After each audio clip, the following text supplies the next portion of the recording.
Oo. Nakaapat. Ako sinong ano? Bakit nga po, apat ako niya, isa lang. Ay, saan sa inyo? Ay. Saan ko? Sorry ka. Ang inunan, tatay. Buti naman.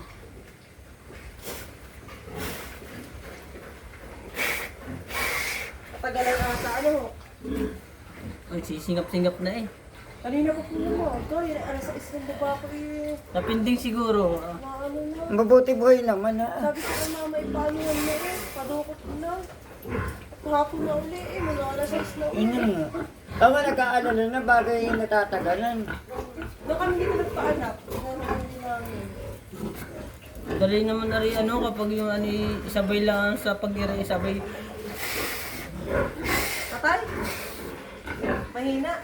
Eh ano eh, napinding siya. Depending. Buhay naman to. Okay na mama, nadukot na. Nadukot na. Nadukot na na. Labas sa tiyan na. Nagawa siguro sa plato. Madami.